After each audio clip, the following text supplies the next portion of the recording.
Bueno, buenas tardes a todos y a todas. Queremos darle la bienvenida al taller sobre espiritualidades afro y de los pueblos originarios que organiza la Red Colombiana de Filosofía de la Religión, el Grupo de Estudios Sociales de la Religión de la Universidad Nacional de Colombia y la revista Horizonte Independiente. Como ustedes saben, el taller se realizará todos los martes y jueves del 20 de septiembre al 6 de octubre, cada día a las 6 de la tarde. El moderador de hoy será el profesor Mateo Estrada, miembro del Grupo de Estudios Sociales de la Religión de la Universidad Nacional de Colombia, y la conferencista será la profesora Sofía Chipana Quispe. Los dejo entonces con ellos y nuevamente bienvenidas y bienvenidos. Muchas gracias por estar aquí. Profesora Susana, muchas gracias. Bueno, de nuevo un saludo de buenas noches para aquellos que están presentes en este momento en sala y para aquellos y aquellas que estén escuchando la grabación de este encuentro. Bienvenidos y bienvenidas. Como decía la profesora Susana, mi nombre es Mateo Estrada, soy miembro del Grupo de Estudios Sociales de la Religión de la Universidad Nacional de Colombia y docente del programa de Sociología de la Universidad Nacional Abierta a Distancia.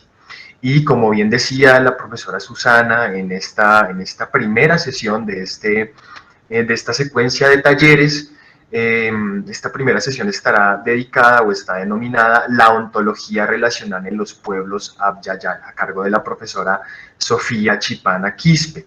La profesora Sofía es nacida en La Paz, Bolivia, estudió en la Universidad Bíblica Latinoamericana en Costa Rica, es teóloga e investigadora, y ha trabajado con redes dedicadas a la reflexión teológica y a la articulación de saberes, sabidurías y espiritualidades, y acompañó por varios años también el proyecto de lectura intercultural de la Biblia promovido por el Instituto Ecuménico Andino en Teología.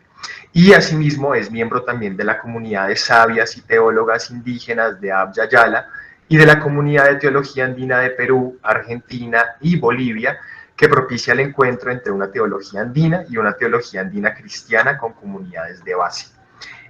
Bueno, antes de darle la palabra a la profesora Sofía, yo quisiera comenzar esta sesión por un breve escrito que hace alusión precisamente a este término o a este concepto de Abya-Yala, ¿no? Un poco para recordar de qué va y de qué trata.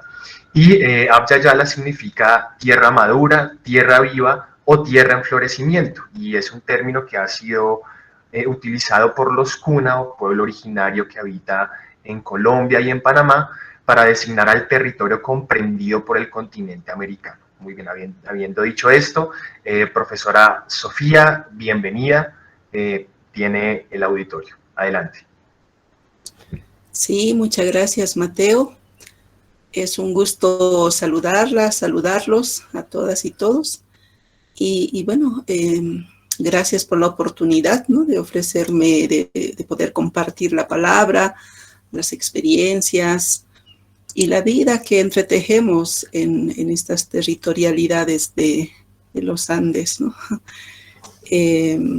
Y bueno, desde esa caminata que hago desde los pueblos andinos, pero también en otras territorialidades con las que tengo la oportunidad de compartir, voy a ofrecer la palabra, ¿no?, de esta nueva perspectiva que nos va invitando a hacer otros tipos de camino, como es la ontología relacional. Entonces voy a presentar justamente, ¿no?, algunas experiencias, ¿no?, sobre todo experiencias que estamos tejiendo, ¿no?, los pueblos en nuestras diversas territorialidades, ¿sí? Entonces, vamos a, ¿no?, ver justamente este principio, ¿no?, que me invita un poco a caminar, ¿no?, por esos otros aportes, ¿no?, de los otros modos de comprender la antropología, que supera la noción antropocéntrica para plantear la antropología de la vida, ¿no? Estos son como otros aportes que estamos, ¿no?, recibiendo desde estas otras miradas, ¿no? y en la que pues se ubica el aporte de Tim Ingold, que es el que propone justamente el sentido de la ontología relacional, que permite la aproximación a las cosmovivencias o cosmopraxis de los pueblos ancestrales que tejen su vida en relación, ¿no? Entonces esta perspectiva, ¿no?, propone reconocer esos otros modos, ¿no?, esos otros modos de relacionarse, de ser, estar y seguir siendo, ¿no?, que se van cultivando en diversos territorios y pueblos de Abya Yala, ¿no? Bueno, no sé si logran ver mi presentación. Parece que yo estoy con algunos problemas en la... disculpen, ¿se logra ver mi presentación? Sí, profesora Sofía, perfecto. Bien, ajá, bien. Entonces vamos a hacer como un recorrido, ¿no? De ubicarnos primero en que realmente pues nuestros territorios en Abya Yala han vivido y siguen viviendo una serie de rupturas y desarmonías cósmicas, ¿no?, en nuestras diversas formas de vida, de organización y de territorios que habitamos, ¿no? Entonces, esta desarmonía o esta ruptura nos llega justamente a partir de la constitución del mundo de lo uno, que nos llega justamente desde, ¿no?, a partir de la invasión colonial que vivimos como pueblos, ¿no?, en la que se establece pues las nociones, ¿no?, de ese mundo de lo uno, en la que se presenta un Dios, una verdad absoluta a través del pensamiento, una historia, una especie dominante, un sexo dominante, un idioma, una cultura, un saber, ¿no? Entonces a esta configuración lo denominamos como el mundo de lo uno, ¿no?, porque justamente tiene como ese fin, ¿no?, de plantear toda una noción mono, ¿no?,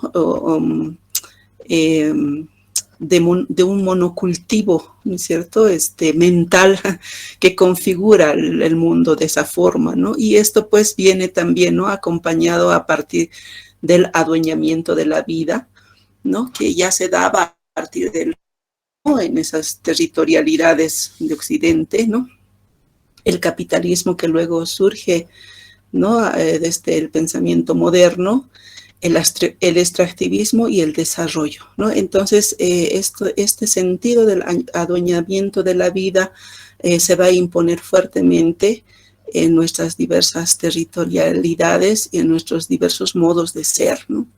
Pero también a ello agregamos, ¿no?, este sentido de la moral superior que se plantea a partir de la religión hegemónica, ¿no? Entonces, esto es fundamental también reconocer, ¿no?, cómo nuestros territorios han sido, pues, de algún modo, como, de algún modo han recibido muchísima imposición en el aspecto de lo religioso y que ha influido también nuestros modos de ser y estar, ¿no?, en el cosmos. Sí, y eso a base de lo que va a ser la espiritualidad dualista, ¿no?, que separa las realidades entre lo bueno, malo, cielo, tierra, cuerpo, espíritu, ¿no? Entonces, como presenta realidades también como que se contraponen, ¿no? Y esto se va a potenciar también, o se va a afianzar a partir del pensamiento binario y jerárquico, ¿no?, que también tiene este modo de presentar la vida de maneras antagónicas, ¿no? Entonces, toda esa configuración de ese mundo, pues, afectó de manera significativa, ¿no?, en nuestra vida. Y cómo desde esta, ¿no?, esta configuración, ¿no?, seguimos como manteniendo o resistiendo y recreando nuestra vida, ¿no?, a partir de asumirnos como cuerpos interrelacionados en una memoria larga. Esto va a ser fundamental para muchos de nuestros pueblos, ¿no?, la conexión con la memoria larga. Si bien tenemos una memoria ingrata que nos acompaña, ¿no?, de hace unos 500 y algo más de años, pero nuestros pueblos en Abya Yala tienen una memoria larga de miles de años, ¿no? Entonces, este año nosotros como pueblo aymara celebramos el año 5529, ¿no? O 27, perdón. Entonces, esa es una memoria larga. Y de esa misma manera, pues muchos pueblos se reconocen en esa memoria larga, ¿no? Y ese vínculo con la memoria larga también nos lleva a reconocer de que somos parte de una historia cósmica, ¿no? No solamente historia humana de pueblos y de todo lo que, ¿no?, nuestros pueblos lograron desarrollar en estas territorialidades, sino esa historia de vínculo con, ¿no?, con el cosmos. Sí, y ese vínculo en realidad a muchos de nuestros pueblos, ¿no?, les permite seguir siendo y estando, ¿no? Aquí yo les ponía la imagen de esta cordillera, ¿no?, que para muchos de nosotros es una cordillera nevada, pero para muchos de nuestros pueblos es un guardián, un espíritu protector, ¿no? Con quien se dialoga, porque en ¿no?, en este espacio habita la fuerza milenaria ancestral, ¿no? Para los pueblos andinos lo denominamos como apus, ¿no? Los apus son las fuerzas tutelares protectoras, ¿no?, que nos acompañan y nos protegen, ¿no?, con su presencia. Y sí, les ofrecemos diversos ritos, ¿no?, a fin de entrelazar nuestra relación con este protector o protectora, ¿no? O lo mismo con las lagunas, o en la Amazonía con el bosque, ¿no? O en otros lugares le llaman el monte sagrado, o los ríos, ¿no? O el mismo mar, ¿no? Entonces hay muchos seres, ¿no?, que son parte de las territorialidades de los pueblos, y ellos son considerados, ¿no?, ellas y ellos son considerados como protectores, espíritus tutelares, ¿no?, fuerzas de vida, ¿no? Entonces, ahí se sostiene justamente la vida de muchos de los pueblos, ¿no? Y con mucha sabiduría el feminismo comunitario, tanto de Bolivia como en Guatemala, han planteado esta noción de interrelación del territorio-cuerpo, ¿no?, y la tierra como cuerpo, ¿no? Entonces, esta integración, ¿no?, de los cuerpos en torno a los territorios a partir de esta noción de historia cósmica de la cual somos parte, ¿no? Entonces sí que cada pueblo configura de diversas maneras esas interrelaciones, ¿no? Aquí en esta imagen les presento, ¿no?, a un grupo de mujeres en una festividad que es la festividad de las Ispallas, que es el tiempo en que guardamos las semillas, ¿no? Y a veces coincide con el tiempo de Pentecostés, porque a veces muchas de nuestras ritualidades en ese proceso de integración de los símbolos cristianos en nuestras cosmovivencias, también, ¿no?, han ido de algún modo como emparentándose con el calendario gregoriano, ¿no? Entonces, y sobre todo con el calendario litúrgico de la Iglesia Católica. Entonces, en el tiempo de las Ispallas, que más o menos se da en el tiempo de Pentecostés, hay una relación muy próxima de las mujeres con las semillas, ¿no? Entonces, es ya el tiempo final de las cosechas, y en ese tiempo se escoge las semillas, ¿no?, para luego guardarlas, y también se escoge los productos que van a acompañar la casa durante el tiempo, ¿no es cierto?, el tiempo que va a durar de descanso de la tierra hasta la próxima, ¿no?, hasta el próximo tiempo de la siembra, ¿no? Entonces las mujeres tienen una relación muy próxima con las semillas, ¿no? Les hablan, les cantan, les ofrecen sus libaciones, les ofrecen, ¿no?, como pequeños gestos que nosotros le llamamos el cariño, ¿no? El cariño para cada uno y cada una de las semillas, ¿no? Y en ese tiempo también se invoca, ¿no?, al espíritu de estas semillas, ¿no? Por ejemplo, en el caso de la papa, en los contextos andinos es la ispaya, ¿no?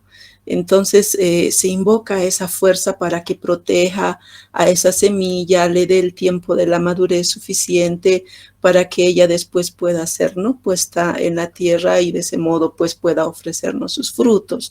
O lo mismo con las semillas del maíz, que es la saramama, ¿no? Entonces de la misma manera se conversa con ella, ¿no?, para que cuide a sus hijitas, ¿no?, las semillas, y que ellas después nos ofrezcan, ¿no?, su compañía de otra manera. Entonces hay muchas ritualidades en torno a las semillas, e interesantemente las mujeres no tienen esa tarea, ¿no?, esa tarea, y ellas cultivan una serie de técnicas, ¿no?, relacionadas a la espiritualidad para dialogar con las semillas, y de esa forma también se logra diversificar las semillas, ¿no? No es nada raro que en nuestra territorialidad andina, que atraviesa, ¿no?, Bolivia, Perú, Ecuador, Colombia, una partecita de Venezuela, y hacia el sur tenemos también, ¿no?, el noroeste de Argentina y Chile, ¿no?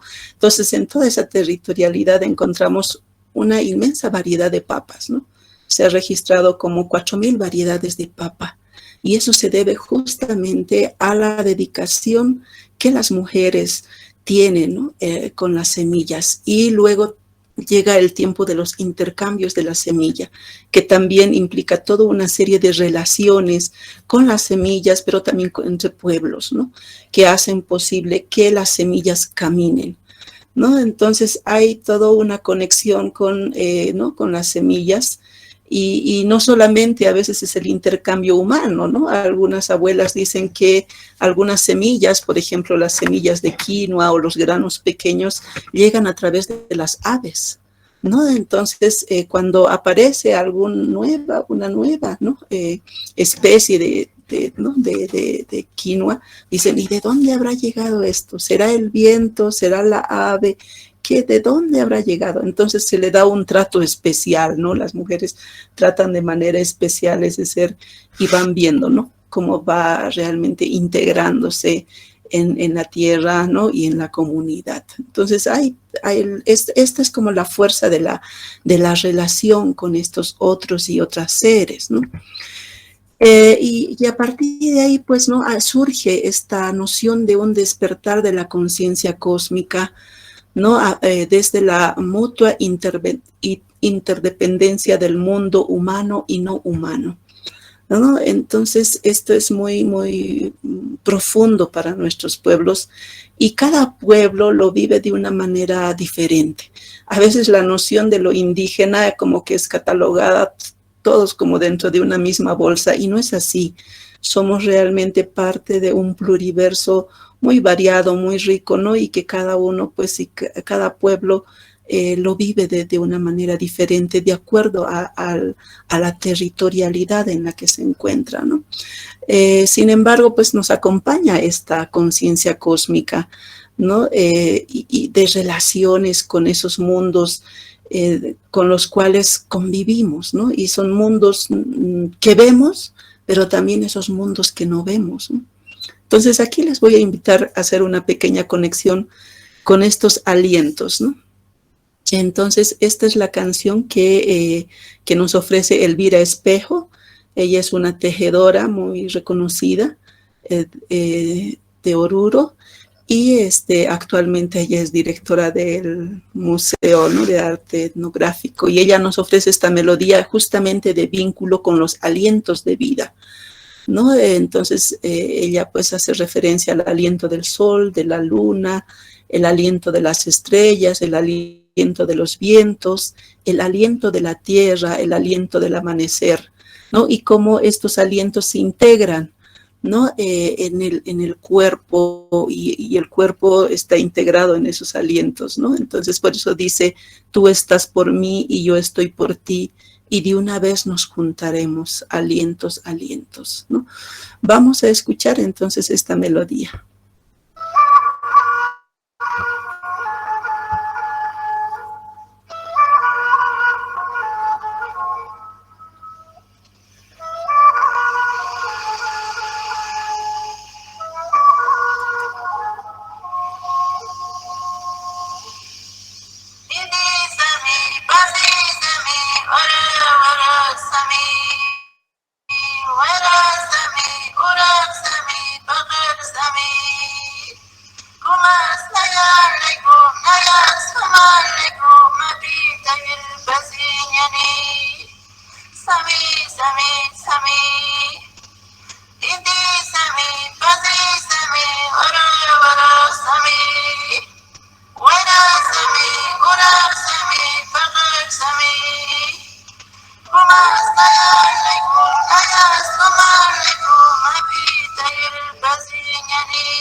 Bien, desde esa conexión vamos a seguir como haciendo esos otros modos, ¿no? De ver cómo estos otros, cómo los mundos plurales nos van interpelando y van interpelando también esa noción de ese mundo de lo uno en la cual no se relaciona con estos otros mundos, porque los otros mundos tienen que ver también con el aire, el agua, el fuego, la tierra, todos estos alientos que hacía referencia Elvira en su melodía, ¿no? Entonces estamos como configurándonos, ¿no? O reconociéndonos como mundos plurales, ¿no? Y que intentamos, ¿no? Hacer frente a este pensamiento único, patriarcal, capitalista, sexista, racista, clasista, ¿no? Que impera en nuestros espacios y que muchas veces no nos permite ser, ¿no? Y desde los pueblos denominados indígenas, ¿no? Desde su vínculo con el territorio habitado, porque realmente se reconoce que no solamente habitamos los seres humanos, sino los diversos seres, ¿no? Que habitan este territorio, ¿no? También son desafiados a restablecer el sentido holístico ¿no? en el cosmos. El sentido holístico para los pueblos es muy importante, ¿no? Esta noción de integralidad de la vida, donde las realidades no se separan, ¿no? Y ahí es donde está como el desafío, ¿no? De incluso como mirar estos recorridos de las espiritualidades de nuestros pueblos, que no están lejos, ¿no? de nuestra vida práctica, de lo que llamamos la cosmovivencia, ¿no? Entonces la espiritualidad está muy integrada en nuestra vida. Y eso mismo como que sostiene, ¿no? La vida de muchos pueblos, de muchas poblaciones. En quechua chanca hay un término que es el cachcamiracmi, ¿no? Este término tiene mucha fuerza, ¿no? Y cuando una persona, ¿no? quiere expresar que a pesar de todo aún es, ¿no? Dice este término, ¿no? Para reflejar que aún existe, ¿no? Y que todavía está. Y esta es como la fuerza, ¿no? que nuestros pueblos tienen a partir de esta noción de lo relacional, ¿no? Como una autoafirmación también de uno mismo, ¿no? De una misma, ¿sí? En relación con los otros y otras seres. Y esto un poco se refleja también, ¿no? en la sabiduría que han ido tejiendo, ¿no? los pueblos ¿no? En sus diversas etapas. Sí, este es un dibujo que le llaman el dibujo cósmico de Pachacutiyamqui, que está justamente, es una placa que está ubicada en Cusco, en Coricancha, ¿no? Y que refleja un poco esta noción de las relaciones, ¿no? De la relacionalidad del mundo andino. Y así como esta sabiduría podemos encontrarla en diversos pueblos, ¿no? O sea, cada pueblo teje ese es su sentido, ¿no? De relacionalidad desde sus propias formas y modos, ¿no? De relacionarse. Entonces, vemos, ¿no? Aquí, ¿no? Como esta es la placa, en realidad, ¿no? Que está en Coricancha, en Cusco, ¿no? Y esta presenta, pues, justamente, ¿no? Como los dos lados, ¿no? Que para el mundo andino el sentido de lo dual es muy importante. Y a veces lo dual hemos limitado mucho a la relación varón-mujer. Pero esta noción supera, ¿no? La dualidad supera esa noción de femenino-masculino, ¿no? Sino más bien como que presenta esta noción de las fuerzas, ¿no? Que se caracteriza como femenino y masculino, pero que en realidad para los pueblos tiene otra noción, ¿no? Y sí, en esta otra ya ¿no? Imagen vemos como que está mucho más trabajada y refleja, ¿no? Un poco esto que Pachacuti Yamki intentó, ¿no? Presentar, que es ese sentido de la dualidad, ¿no? A partir de aquí, entonces aquí encontramos, ¿no?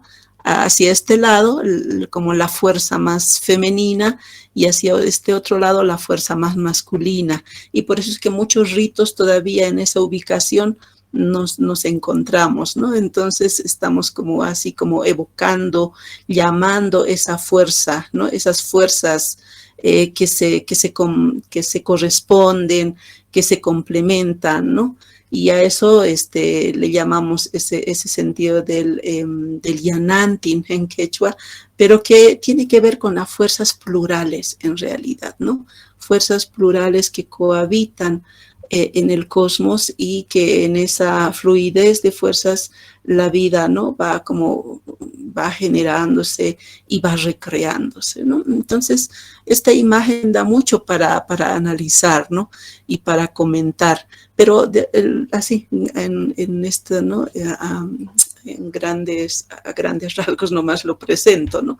Entonces, es muy importante ese sentido de la integración de esas dos partes, ¿no? Porque en muchos de nuestros mundos, ¿no? De los pueblos ancestrales u originarios, ¿no?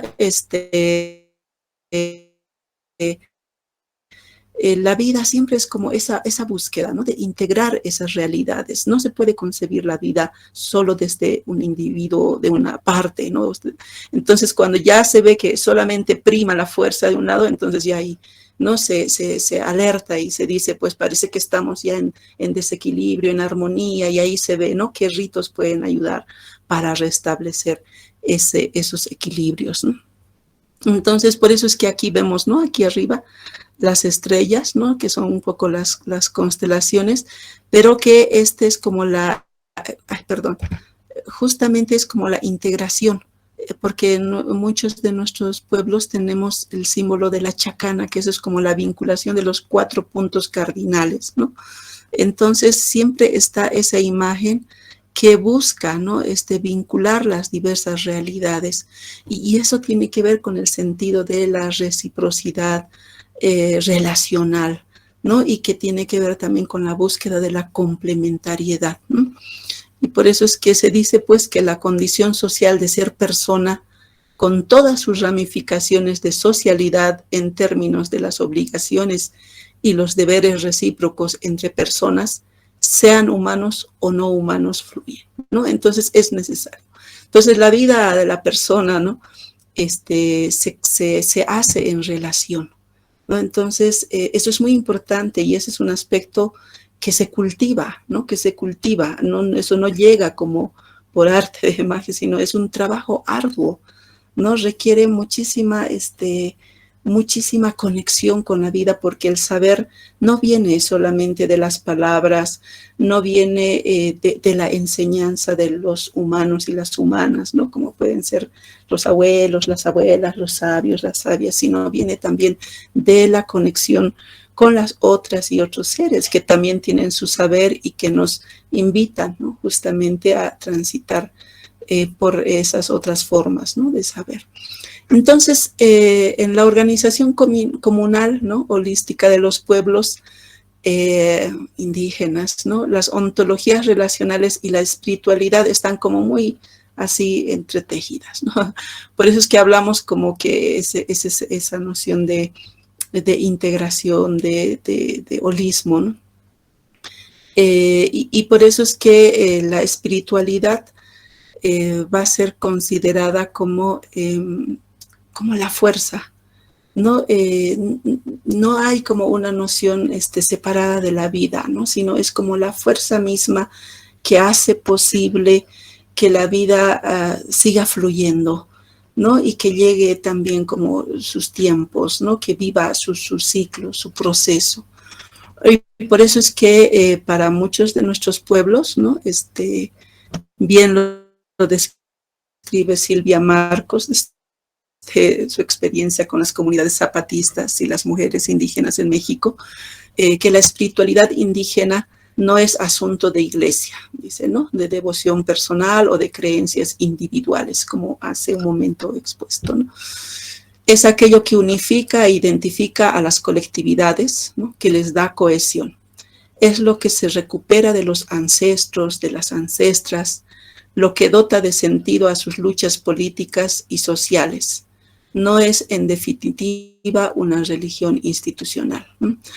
Por eso es que muchos pueblos no asumen esta noción de espiritualidad de los pueblos y no tanto como la religión de los pueblos, ¿no? Y este es un aspecto importante, ¿no? Ya, poco se habla en nuestros pueblos acerca de religión, ¿no?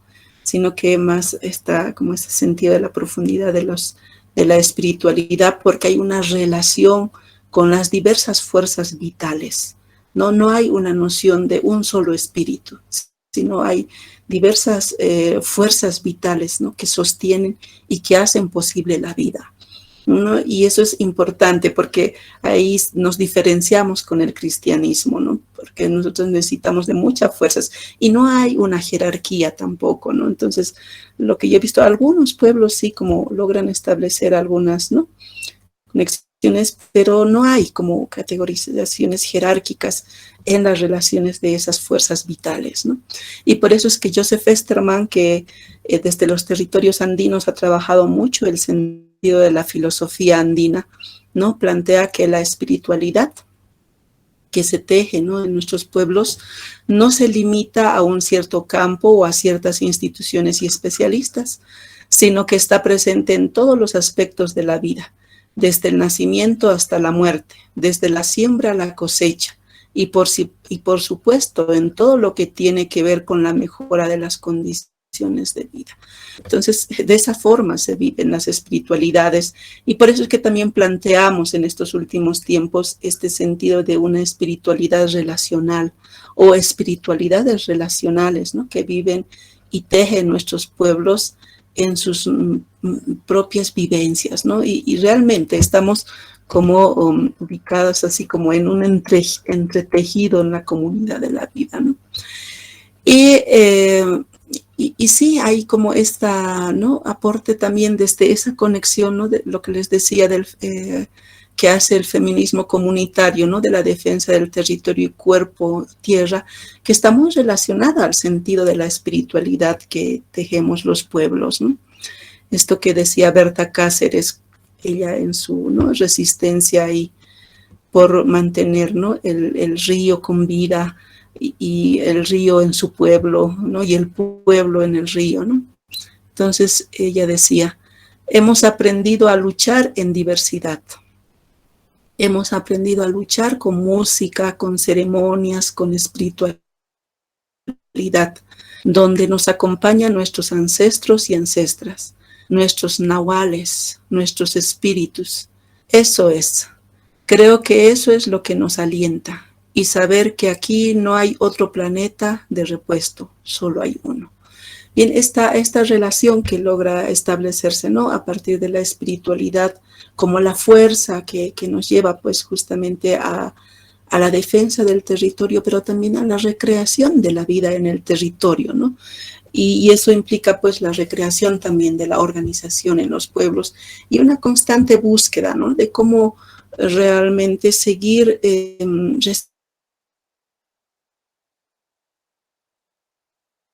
significando de amenaza con mayor fuerza a los diversos pueblos, pero está como esa fuerza, ¿no? Que todavía nos ayuda a relacionando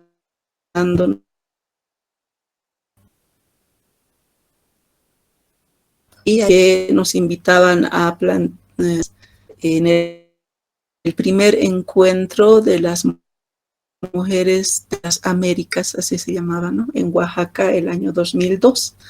Entonces ellas sacaron una resolución a la conclusión de su encuentro y ellas decían, ¿no? En el apartado de la espiritualidad lo siguiente: revaloramos la espiritualidad como el eje principal de la cultura, es decir, de los pueblos.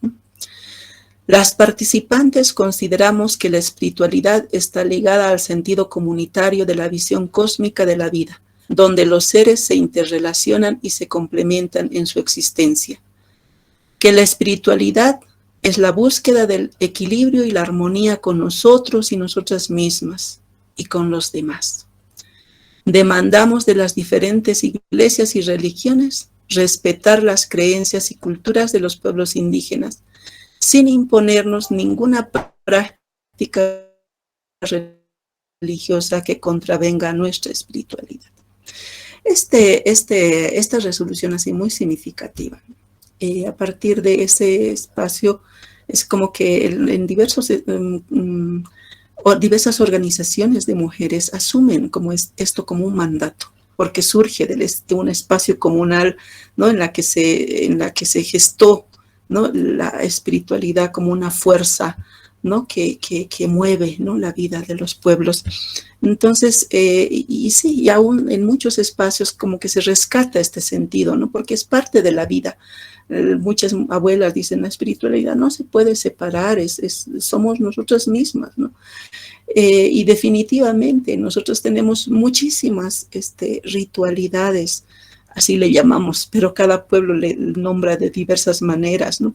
Esas conexiones que logra hacer con las diversas fuentes de vida, con las diversos seres con las cuales habitamos y buscamos este equilibrio y armonía, ¿no? permanente.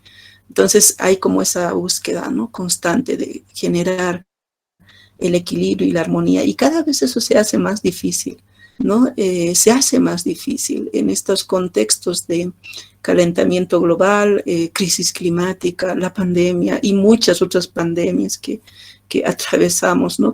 Se hace difícil como seguir buscando restaurar el equilibrio y la armonía, ¿no?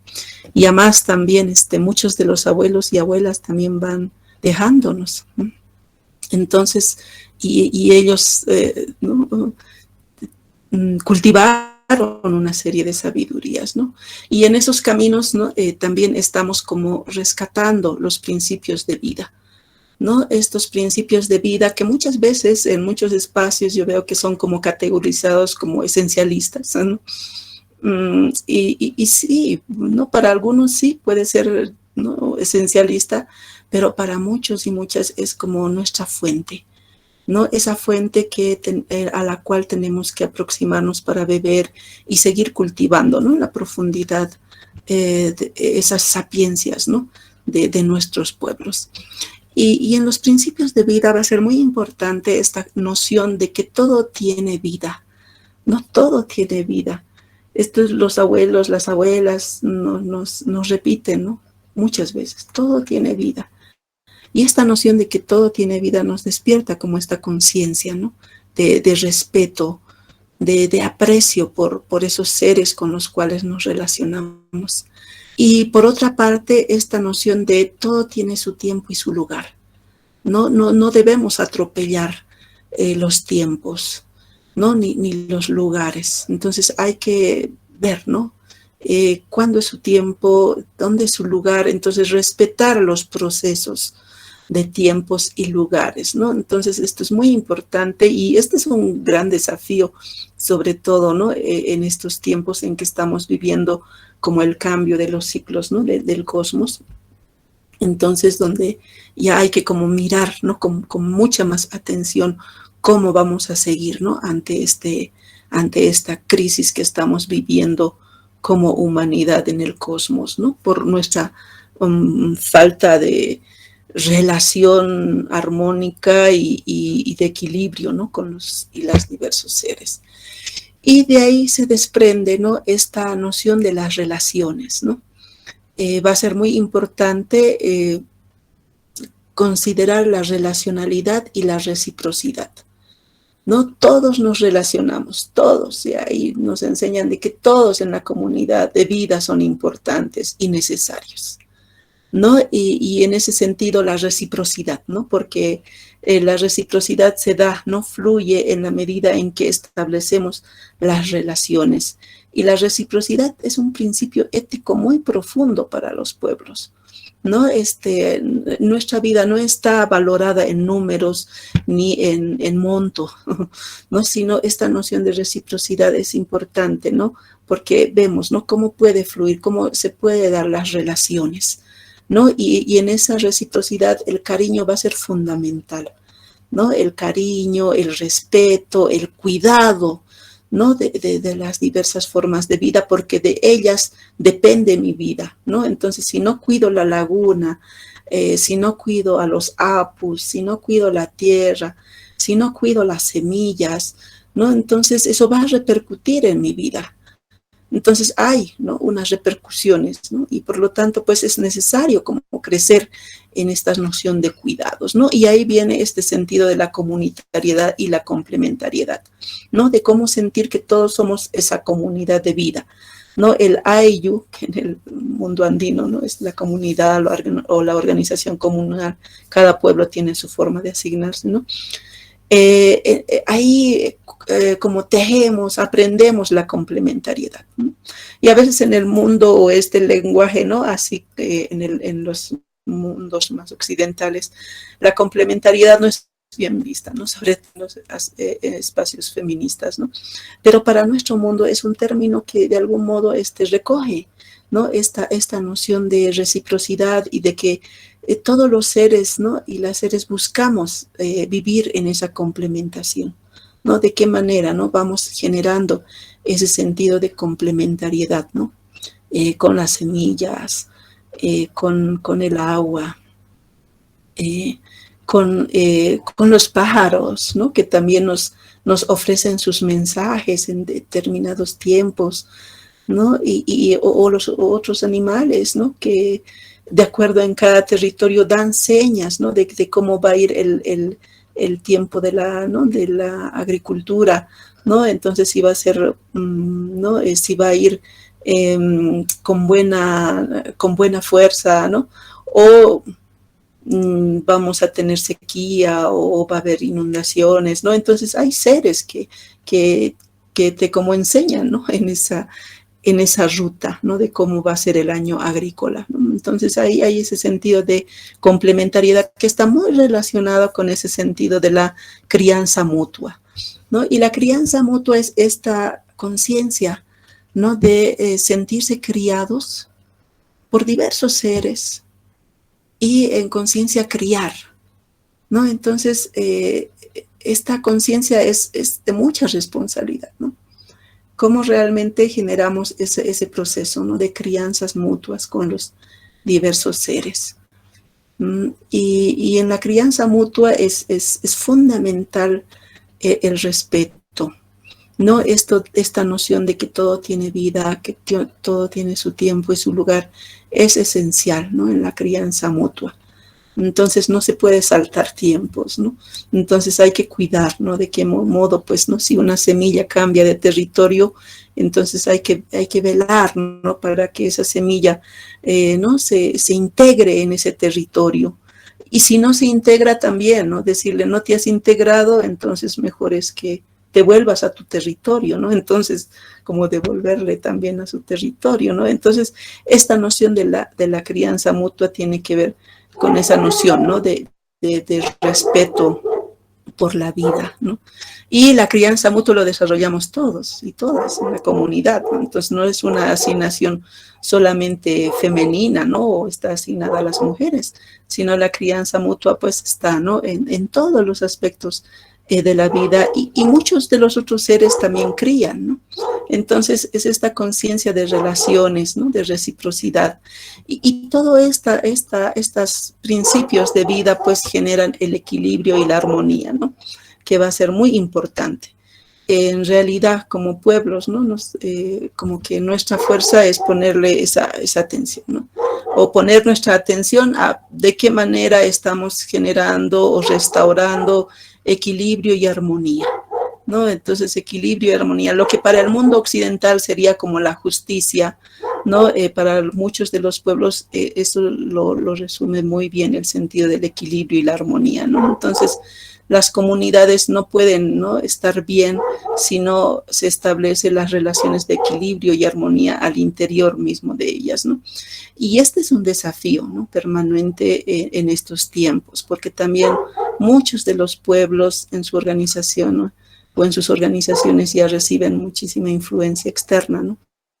Entonces estas nociones de equilibrio y armonía también se hacen cada vez como más desafiantes, ¿no? E implica como seguir bebiendo de nuestras fuentes, ¿no?, de nuestras fuentes ancestrales, como decían las mujeres aquí en la resolución, ¿no?, de que no se imponga, ¿no?, otras formas, porque quizás es el tiempo en que necesitamos beber de nuestras propias fuentes, ¿no?, para seguir como cultivando el sentido que ha acompañado a muchos de nuestros pueblos en sus relaciones, ¿no?, con el cosmos, entre las personas y las diversas fuerzas de vida, ¿no?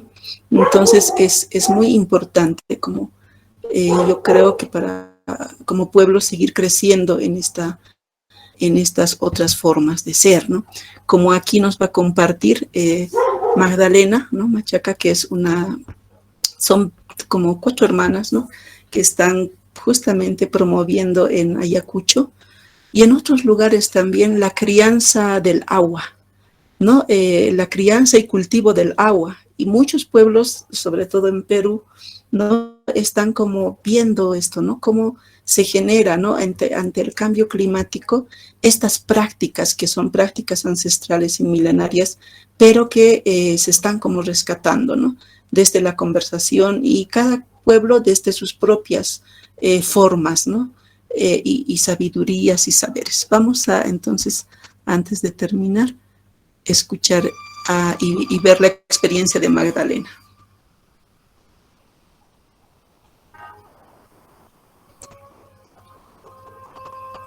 Yo soy Magdalena Machaca Mendieta. Actualmente estoy en la dirección de la Asociación Bartolomé Aripaylla, Ayacucho.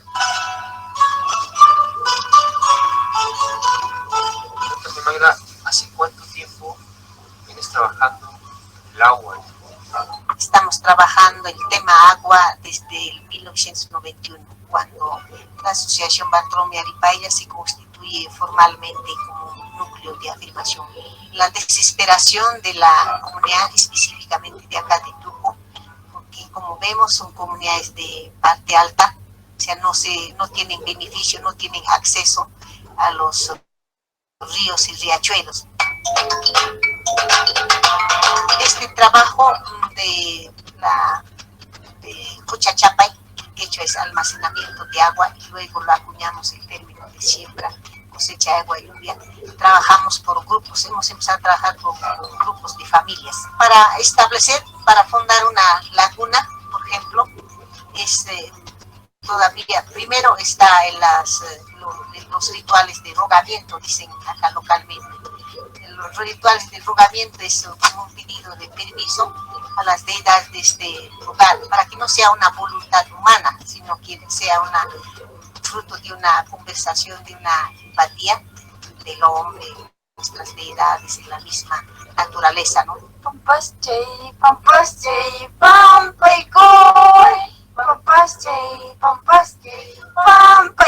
Antes, esta parte, vamos a ver, no eran áreas agrícolas.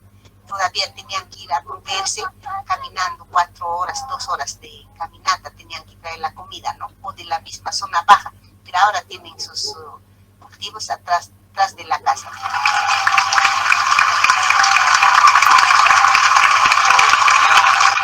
El premio nacional que hemos ganado en el marco del COP20 para nosotros significa ese reconocimiento que hemos buscado desde nuestra salida de la universidad, el reconocimiento a las potencialidades que tiene nuestra agricultura, que tienen nuestros criadores. La laguna no existe porque existe, si es posible hacer desarrollo, pero en nuestros propios términos, porque muchas veces nos han dicho, este tipo suena romántico, suena bonito, estas cosas que hacen, pero eso no te da plata, no te da de comer. Sí te da de comer, ahora estamos demostrando, ¿no?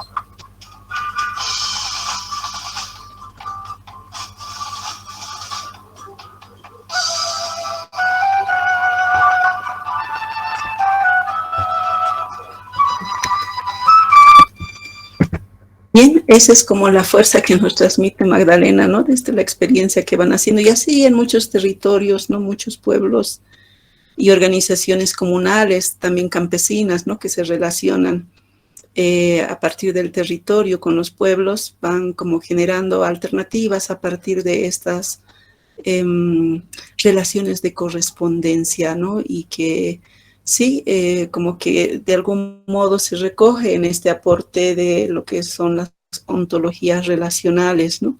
Para salir un poco de esos lenguajes que han categorizado pues a nuestros pueblos como panteístas, sincréticos, politeístas, ¿no?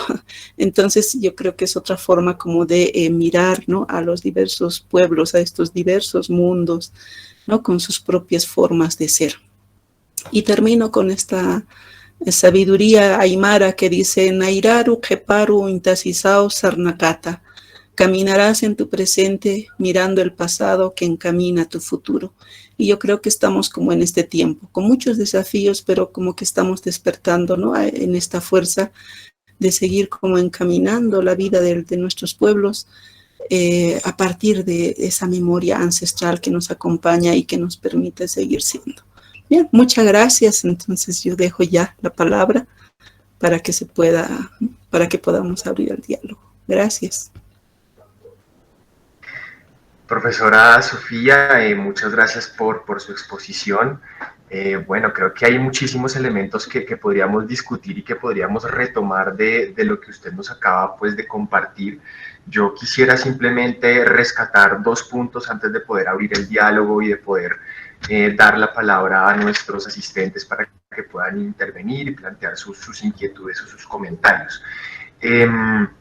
Lo primero que quisiera rescatar, profesora Sofía, bueno, son en realidad 2 términos y son los términos de interrelación e interdependencia, ¿no?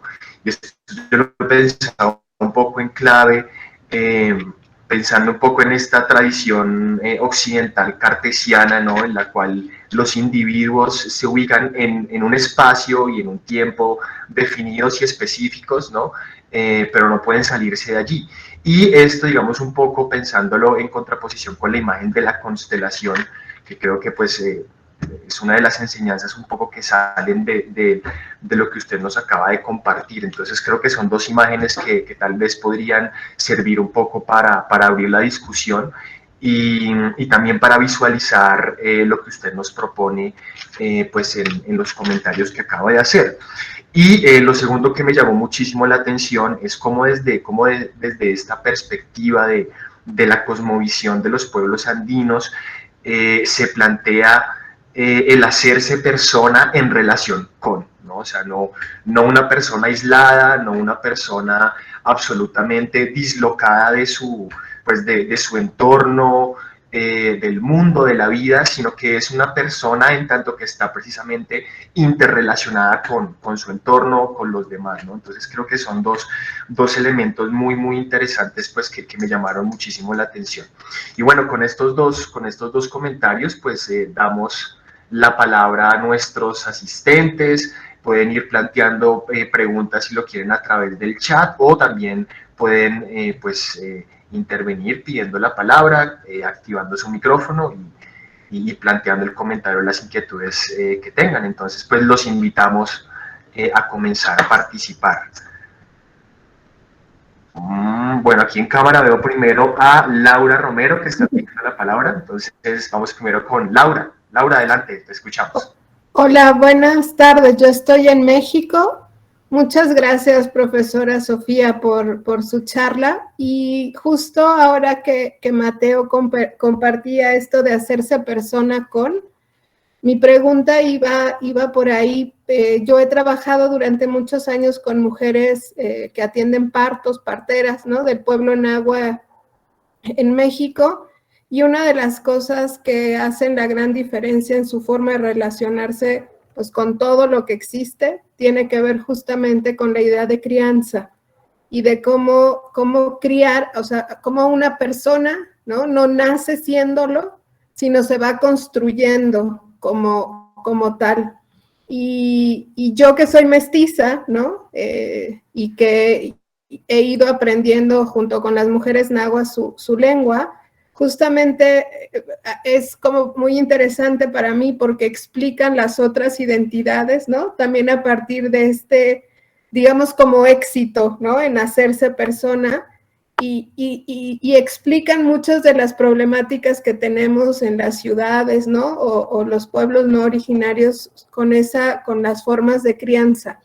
Entonces, me resonó mucho, ¿no? Cómo esta similitud y cómo eso también, este hacerse persona con, ¿no? Y la crianza colectiva, la crianza mutua, como usted le llamó, genera un vínculo muy importante con todo lo que existe y que hace una diferencia muy fuerte con el individualismo del pensamiento moderno occidental, ¿no? Donde nosotros nos hacemos persona casi de manera individual, ¿no? Y en náhuatl, por ejemplo, el verbo criar es un verbo transitivo. Alguien nos cría. E incluso cuando hablantes de náhuatl hablan español, ¿no? Dice, a mí me crió tal persona, ¿no? Y cuando o sea, esa persona fue criada por alguien, entonces es como muy importante ese elemento de la crianza mutua para entender muchas cosas, ¿no? Del pensamiento de los pueblos de Abya Yala frente a otros pueblos, ¿no? Entonces simplemente quería compartirles cómo hay una semejanza muy, muy fuerte con estas formas de crianza colectiva y mutua, ¿no? Entonces, muchas gracias por su charla.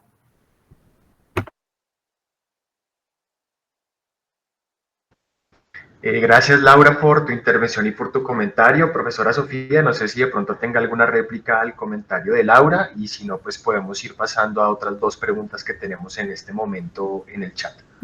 Sí, no, gracias, Laura, por tus comentarios. Y sí, como pueblos, lo que decías, somos como que estamos, nuestras cosmogonías, cosmovivencias se tejen, ¿no? Según a nuestro territorio, somos parte de esa biodiversidad, ¿no?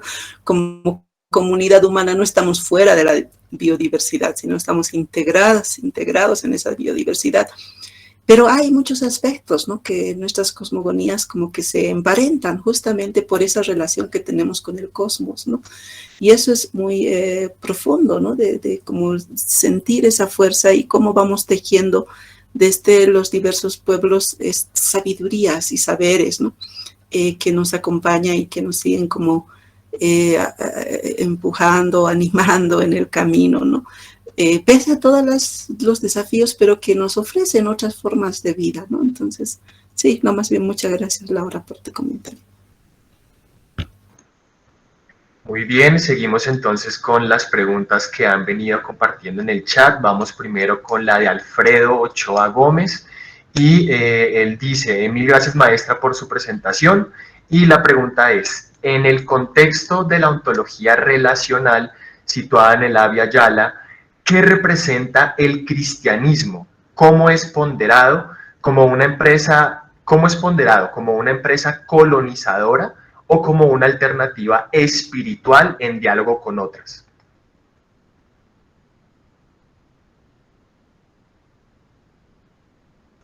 Profesora Sofía, tiene el micrófono desactivado. Sí, ¿me podrías repetir la última parte de la pregunta, por favor? Es que claro que sí, profesora. Dice, ¿cómo es ponderado el cristianismo? ¿Como una empresa colonizadora o como una alternativa espiritual en diálogo con otras? Sí, gracias. Sí, yo creo que hay diversas formas como de comprender el cristianismo, ¿no? O sea, por lo general aún sigue siendo como una empresa colonizadora, ¿no? Por lo general, porque todavía cuesta, ¿no? Como romper esta noción del mundo de lo uno. Entonces eso está muy ¿no? introyectado en las religiones, ¿no? Entonces es bien difícil como despojarse de ese ropaje, de ese mundo de lo uno y de cómo cuidar las verdades, ¿no? Únicas y verdaderas. Entonces, frente a muchas perspectivas, ¿no? de las religiones de esa manera, pues es muy difícil, ¿no? que consideren estos otros modos de vida, sino más bien lo que se empeñan es como a convertir a estos modos de vida a su propio sistema, ¿no? Entonces esto sí es fuerte, ¿no? Todavía en muchos de nuestros territorios. Incluso, ¿no? Esa es la crítica que se le hacía a la teología de la liberación, ¿no? Porque todavía pues mantenía como unas perspectivas en su quehacer teológico muy occidentales, ¿no? Entonces que no se aproximaron tanto hacia los pueblos.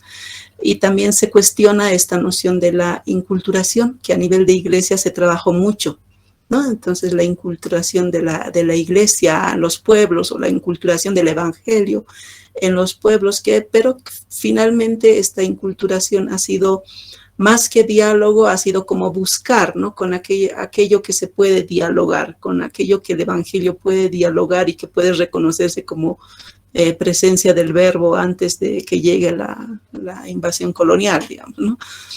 Pero en estos últimos tiempos está siendo muy desafiante como asumir un proceso de respeto y de despojo de actitudes coloniales, ¿no? Que aún siguen presentes en la Iglesia Católica, pero también en las otras ¿no?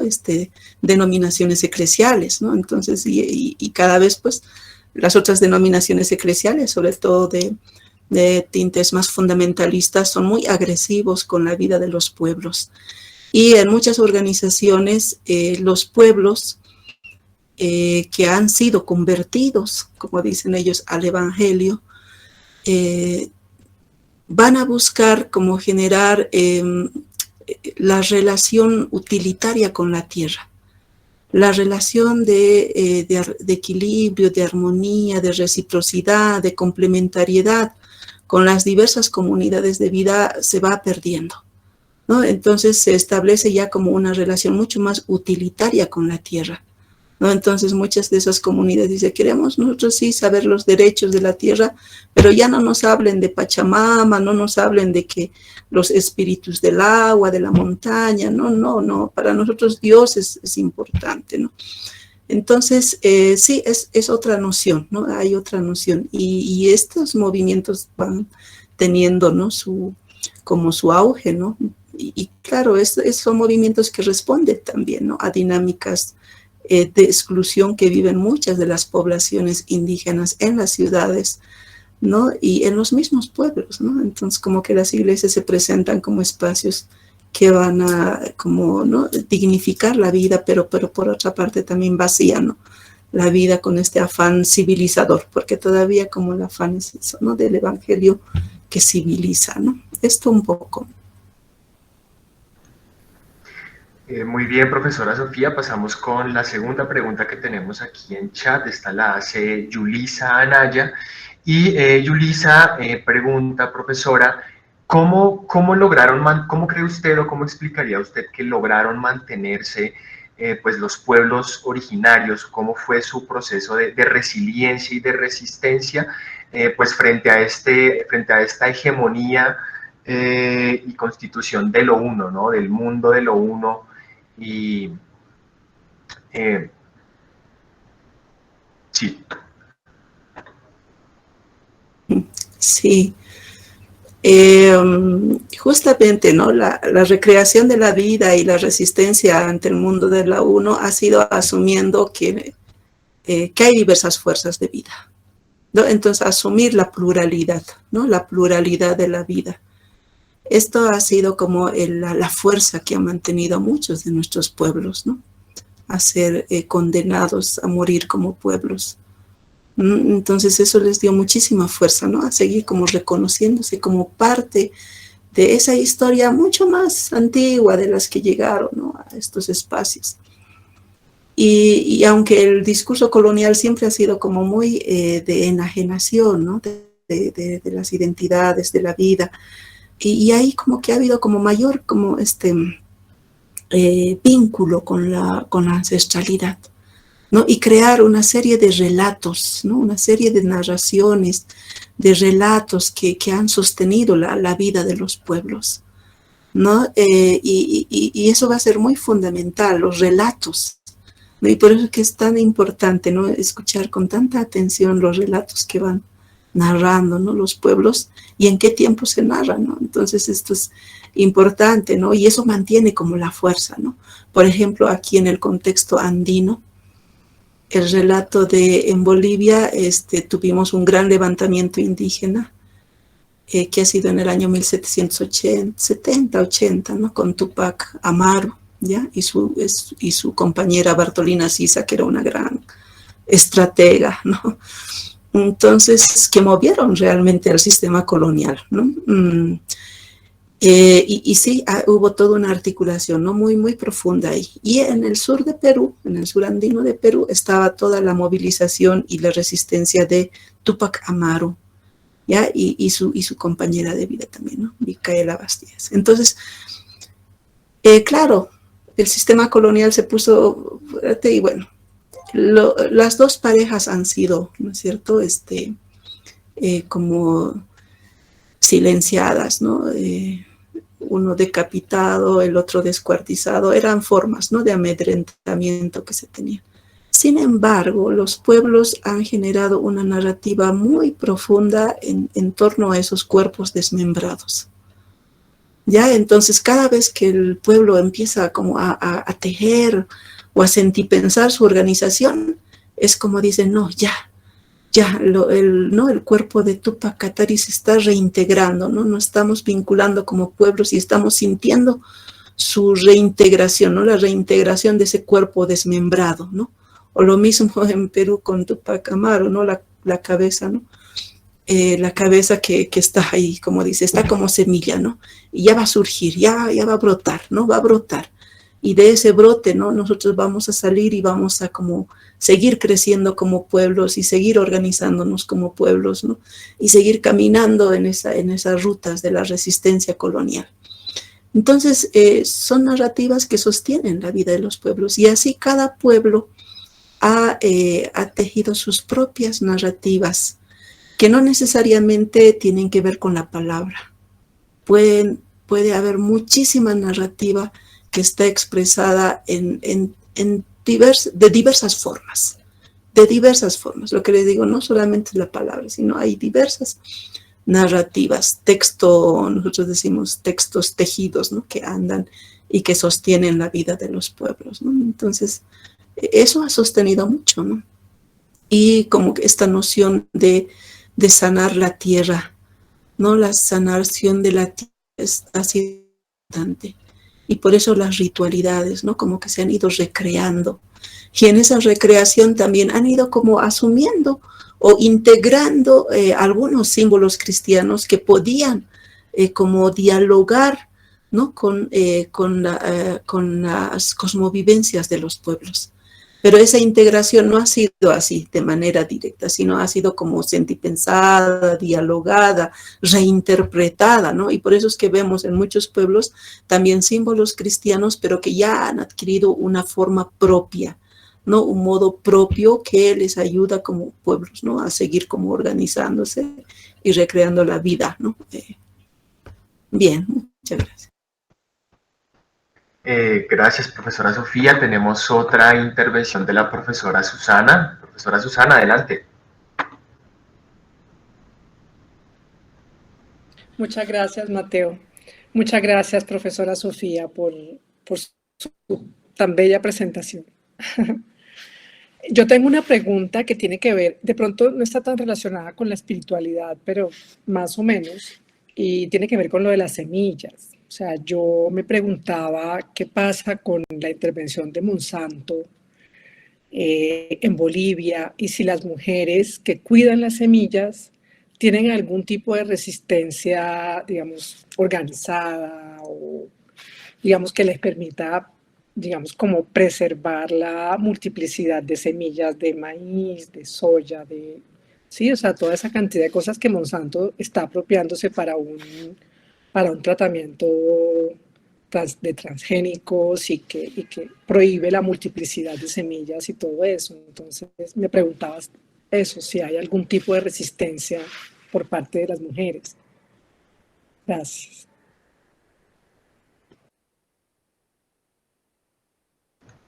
Profesora Sofía, el micrófono está desactivado. Sí, disculpe, muchas gracias, Susana. Y sí, la resistencia viene a partir de las mismas espiritualidades. Ya las mismas espiritualidades hacen que realmente las mujeres sigan como generando vínculo con las semillas, ¿no? Entonces yo recuerdo una abuela que decía, dice que ya hay otro tipo de semillas, ¿cómo serán? Están trayendo de otro lado, me decía. Y dice que ya no necesita mucho cuidado. Ay, ¿cómo serán esas semillas? Y sí, ¿no? Habrá que mirar ¿cómo? Dice, ¿cómo? Nosotros con nuestras semillas hablamos, les cantamos, les bailamos, y así nos crecen bien, y también les pedimos, ¿no? Que ellas pues nos cuiden y nos alegren, y en carnavales le hacemos su fiesta, y cuando las recogemos igual, ¿no? Entonces hay como una dinámica de diálogo. Entonces la resistencia se da de esa manera. Y a veces esas formas de resistencia no son asumidas como tal, ¿no? Entonces como que uno siempre quiere ver, ¿no? Manifiestos y ¿no? y cosas así. Pero esas resistencias más cotidianas de vínculo, de relaciones, son las que hacen que todavía la diversidad de las semillas se mantengan. Ya, y aparte de eso, en los mercados, yo he visto, ¿no? He caminado bastante en Ecuador, en Perú y aquí en Bolivia también, y es muy interesante cómo las ferias agrícolas, ¿no? Donde los mismos productores y las productoras llevan, ¿no?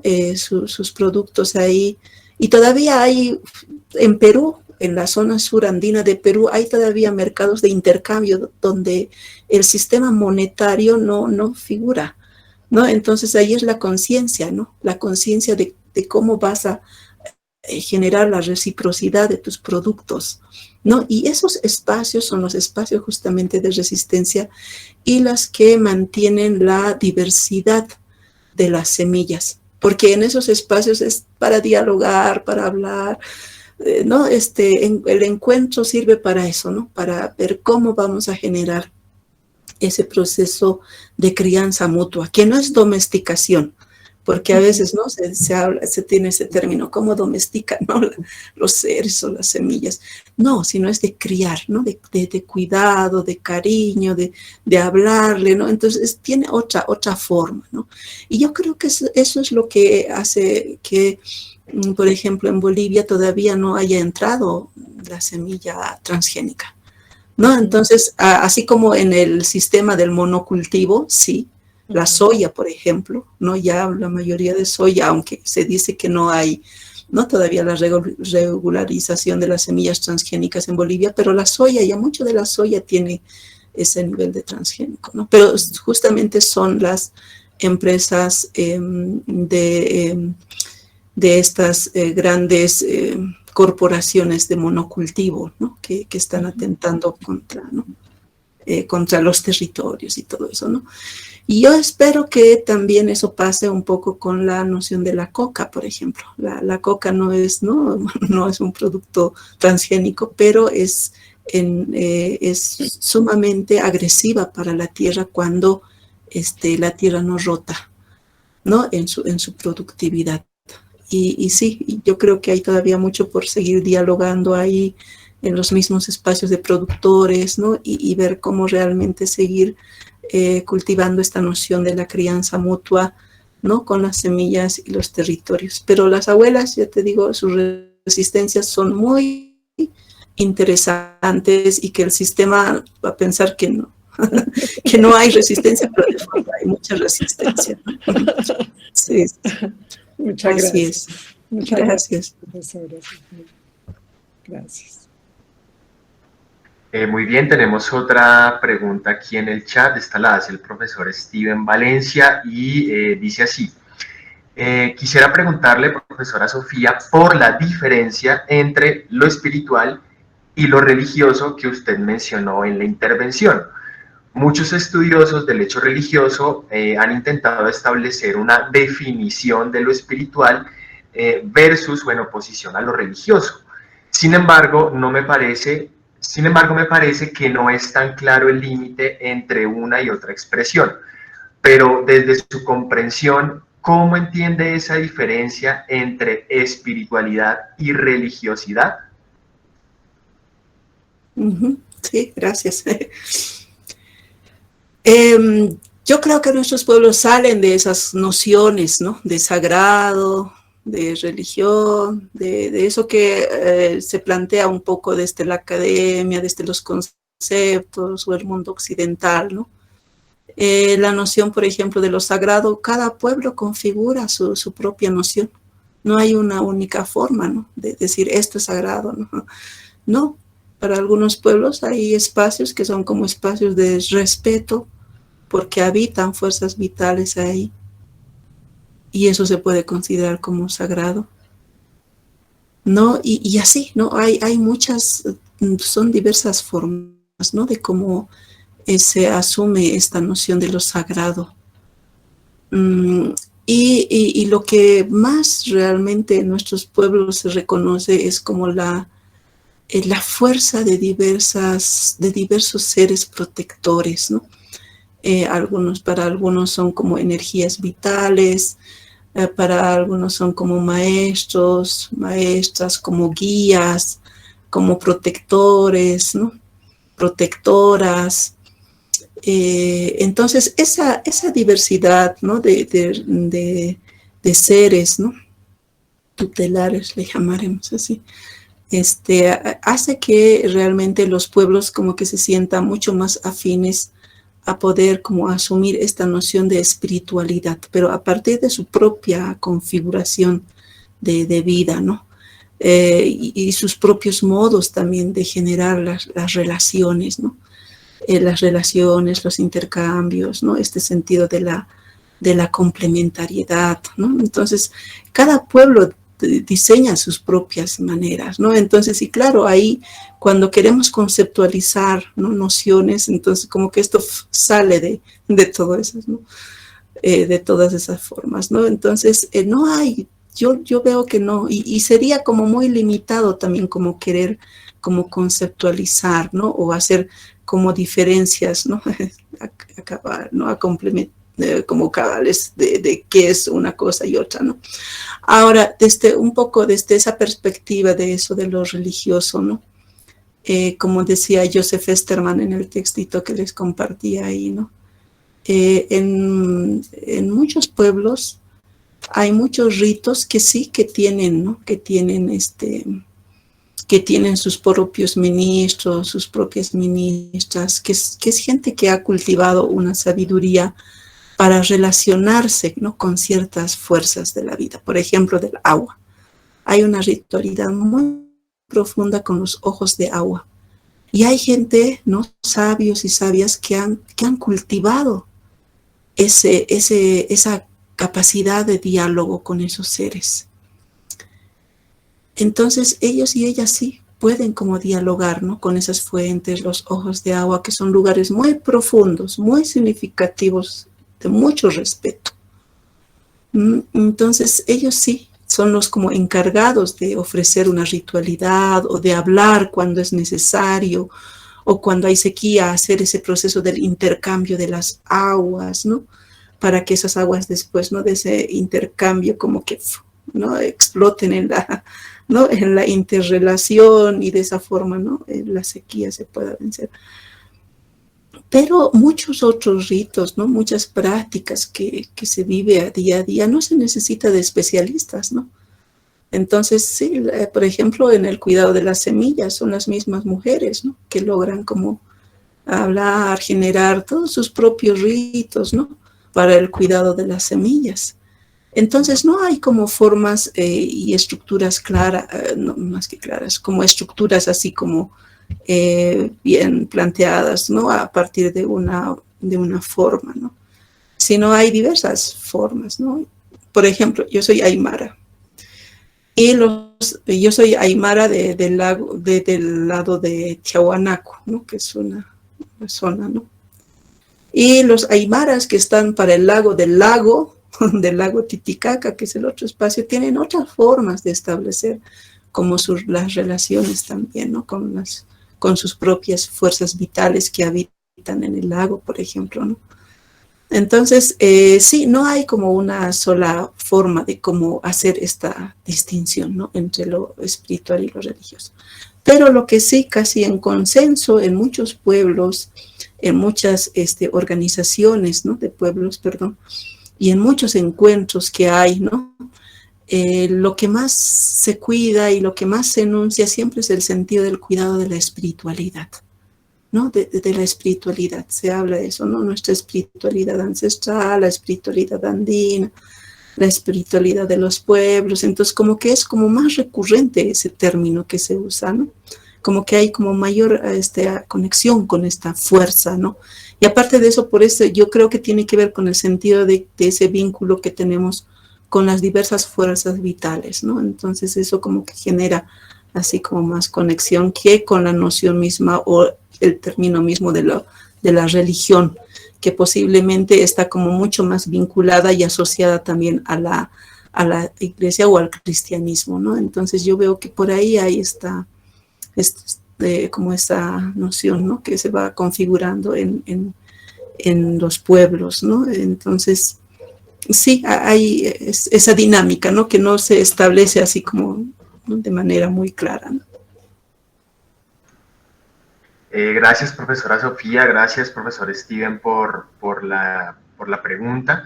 Y bueno, si no tenemos más intervenciones y ustedes me lo permiten, yo quisiera cerrar el espacio con una pregunta que está muy relacionada con el planteamiento del profesor Steven y con lo que usted nos acaba de compartir, profesora Sofía.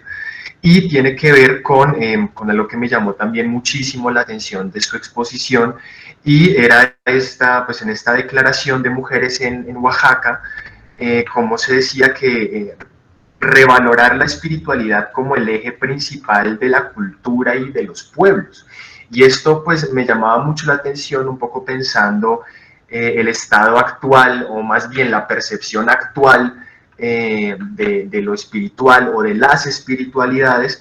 Yo lo pensaba como en dos vertientes. Por una parte, o desde algunos sectores y desde algunas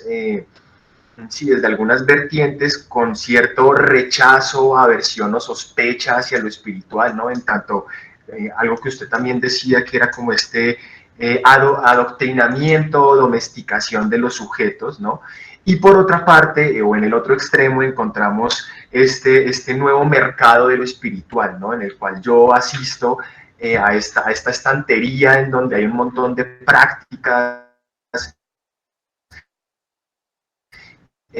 y representaciones espirituales, y yo simplemente, digamos, puedo escoger y puedo ponerme o quitarme estas prácticas como si fueran un accesorio, ¿no? Entonces yo lo pensaba un poco como en esos dos extremos. Entonces me gustaría mucho saber usted qué piensa respecto a esto.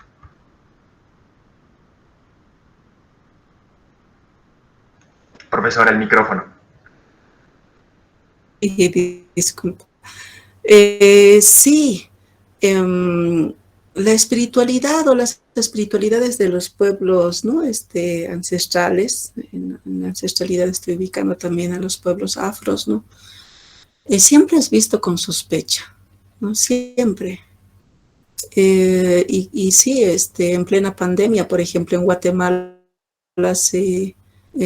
¿no?, se atentó contra la vida del sabio Domingo Choc, ¿no?, en plena pandemia, ¿no? Entonces se lo acusó de brujo, ¿no? No, él era un gran herbolario, conocía muchísimo la sabiduría de las plantas, pero como se tiene como ese prejuicio de que lo indígena es brujo, es endemoniado, y mucho más cuando tiene ese saber de conexión con ¿no?, con otras fuerzas, porque en el cosmos habita, ¿no?, diversas fuerzas, y hay sabios y sabias que cultivan esa, ¿no?, esa relación.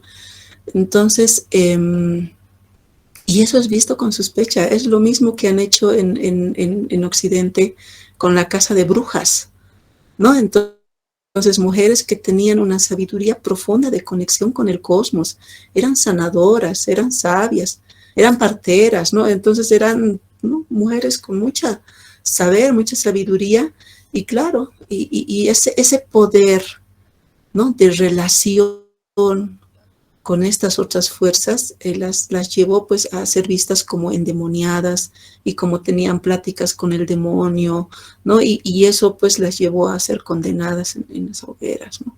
Entonces esas mismas prácticas como que ¿no?, que están en nuestros tiempos, ¿no? Entonces cuando ya nos ven así como de manera extraña haciendo, ¿no?, cierto rito, entonces como que eso se rechaza, ¿no? Se rechaza. Y hasta nosotras mismas, los mismas descendientes de los pueblos, ¿no? Entonces hemos visto a veces ciertas prácticas con sospecha, ¿no?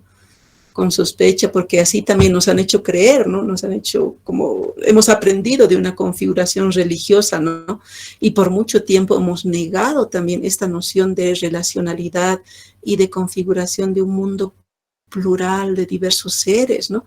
Entonces, cuando en los colegios nos enseñaban y nos decían, los pueblos que vivían en estos territorios eran politeístas, ¿no? Y por lo tanto vivían con sacrificios, y eso era como un golpe para nosotros, ¿no? Entonces, cuando todo era pues la configuración de ese Dios único, ¿no?, protector, creador del cristianismo, y los nuestros politeístas, hartos dioses, ¿no?, y sacrificadores, y bueno.